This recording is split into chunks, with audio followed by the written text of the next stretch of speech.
Well, here on the Morning Blend, we like to talk about all different topics, but of course, one of our main focuses is helping you at home. We're giving you some ways that maybe you can help your life. And, with the year that we've had in the pandemic, many people were struggling. And even though there is hope now with the COVID-19 vaccinations, there's still some people that have some feelings of isolation and maybe anger. And so we wanted to dive a little deeper in. And we're so excited to welcome Dr. Jamie Huysman to the show today, which I may say you have my favorite title of anybody I've ever interviewed before, the Chief Compassion Officer for WellMed. What a title. Welcome to the show. Thank you, Natalie. It's so good to be here. That title is interesting for me, too, because when they gave it to me, I said, oh, my gosh, my daughter's going to love it on my epitaph. I said, but I'm not sure any national company is going to totally understand it, but I'm very grateful for it as well.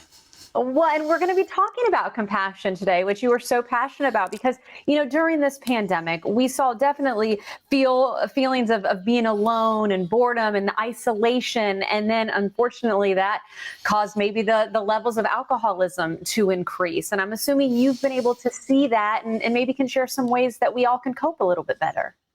Absolutely, Natalie. I mean, there was some very incredible curses, obviously, around COVID and what is driven in our society, the death, the mayhem, and the chaos. But in the mental health world, it actually brought this finally concept of mental health to fruition. All of a sudden now we're talking about anxiety, fear, depression, and it's being more normalized. So what's happening to your viewers and to this entire world here is that we're locking into this concept of social distancing and confusing it for emotional isolation. And so we need to really understand that the humans regulate, they co-regulate with healthy people, and that COVID should never, ever, ever be the thing that stands in the way from us to co-regulate properly and to do the necessary stress reduction things to get us through difficult times that we can't control.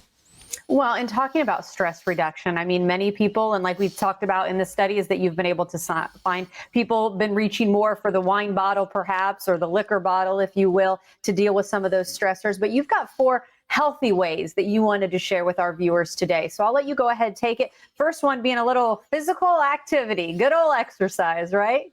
Oh, you're right, Natalie. Yes, the Journal for the American Medical Association has out clearly that alcohol has increased. Alcohol usage, 14% in men, 17% in women, and 41% increase in the heavy drinkers.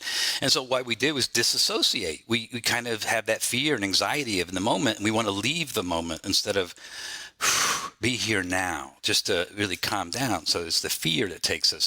So, walking outside, exercise, and actually getting into the moment and leaving this fearful, disassociated feel, leaving the alcohol that has to fill the emptiness, but filling it with something that really blows your hair back, that connects with you instead of being fed into you, is really the key. And every one of your viewers right now knows what blows their hair back and how to do that. Well, and it's funny too, when you were talking about, getting out there and finding things that blow your hair back, something though, mentally, going to a place mentally that can help. I struggle with meditation. I'll be the first one to admit it. I'm one of those like OCD. My thoughts are always firing. What are some tips you have that really can relax the mind? Because I need them too. Oh, you do it. I do. My daughter does. Everybody does. And so, yeah, you don't have to meditate like the Buddha. You don't have to sit on a cushion and then be there and do the stuff. I work with policemen and firemen, emergency medical technicians, and we do what we call stress reduction techniques using the breath. So literally, the breath, 4, 7, 8. Breathe in for 4 seconds through your nostrils. Keep it in your mind for 7 seconds. Swish it around like peace and serenity. And then exhale for 8 seconds. What that does, it triggers your vagus nerve response, your autonomic nervous system, and it calms you when you're in the fight, flight, or fear. And that's a great way of starting to acclimate yourself to how the breath really can help us without having to sit there and go and meditate.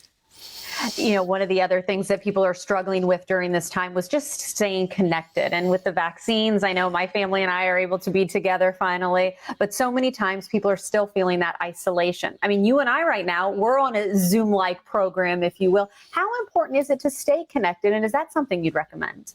Oh my gosh, yes, Natalie. I work with WellMed, and we serve mostly seniors and the disabled, and many of our seniors have gotten into isolation mode, and that's like smoking 14 to 15 cigarettes a day. So we have to, it is, because it hits your medical health. If you have, diabetes or you have a heart issue, it just exacerbates it. So understand that human beings have gotten together because of social regulation, being in positive spaces with positive people, not toxic, not people that pull our energy. We call energy vampires, but regulating together. And, through Zoom, we can do that online with support groups. You can do that and find your safe little bubble, if you will, with the people who make you feel calm. But understand it's so important for us now to be the masters of our own clinical fate and to meet people halfway, healthy people, and have that kind of barometer to know who's healthy and who's not.